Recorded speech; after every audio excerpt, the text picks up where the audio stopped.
All right, greetings. I was tending here, the way of victory. 50 years of martial arts stories. I want to shout out my son, $1 Billion Visions. Give respect and gratitude to my man Banky Pound, who has a channel called 33 Years of Prison. He did 33 years in prison and is out here with a channel that explains the horrors of prison to keep youth out of prison and tells some very compelling stories. He was actually one of the motivations for me to tell my story of 50 years in the martial arts. And I'm so glad I didn't go to prison and don't plan on it. But I did do my 50 years in martial arts and counting. I'm still here. And so keep this in mind. I'm giving you my story.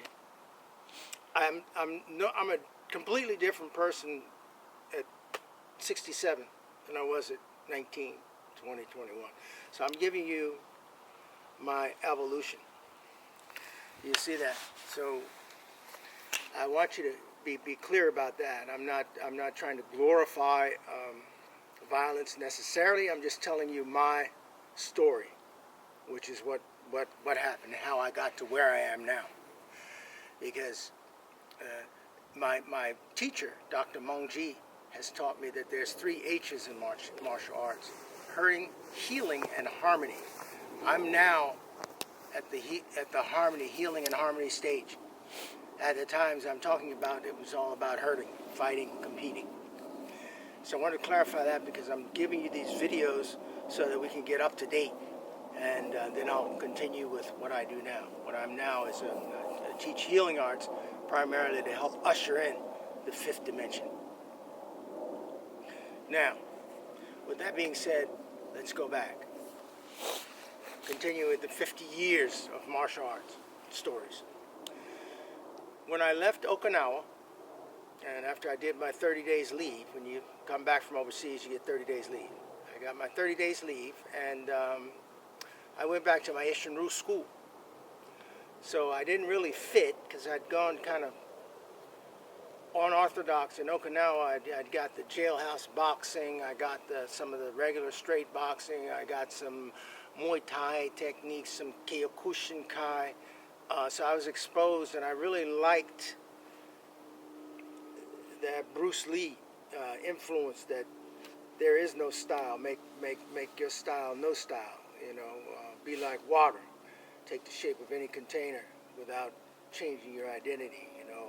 And this was right at the end of the old school, where if you were in one martial art, you had to stay in it. So this was the beginning. I was in the beginning of the new school, where whatever works, use it. So I was trying to fit back into the Ishinryu, but my techniques were not always that way. But anyway, I wanted to tell you about the sparring match that kind of ended my time with the Ishinryu team. There was a new top gun in the school. He was the best guy in the school, best fighter in the school, which I used to be. Now I'm back in, and he's black belt. They didn't recognize my Shorin-ryu black belt, and so I had to wear my brown belt while he had a black belt. So it looked like he was a higher rank than me. But I'm 19, and it kind of rankled me, because I'm feeling like I should be the guy. And so anyway, make a long story short, we're going around each other, and he's probably about 20, 21, and we're about the same size and kind of had similar builds and similar fighting styles. So when we squared off, it was almost like a mirror. I sidekick him, he sidekick me. I back fist him, he'd back fist me. So we're going back and forth, and we're trading, and it's getting heated.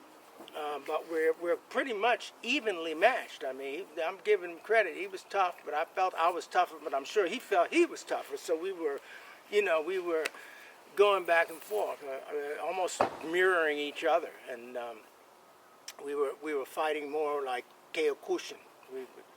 No punches to the face. You could kick to the face, and you could punch and kick to the body.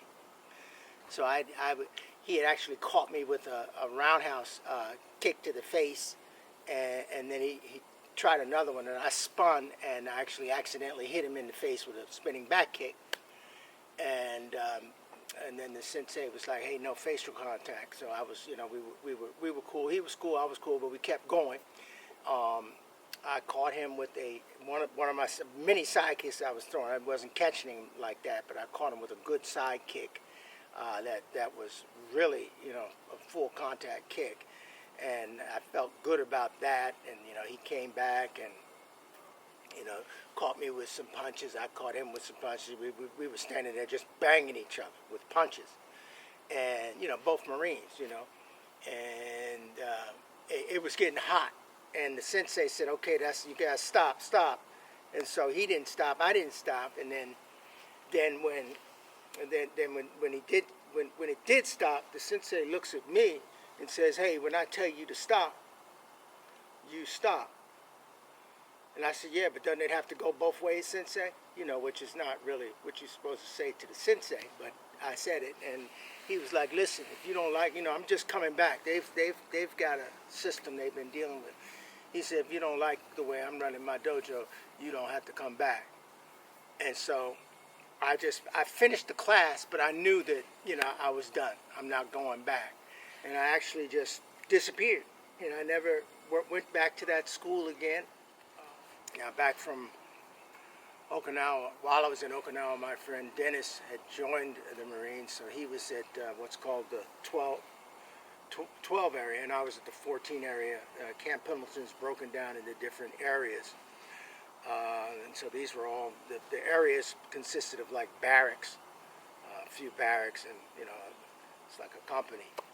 So his camp was about 2 miles from me, and I ran over there and was able to spar with him for the first time since coming back to Okinawa.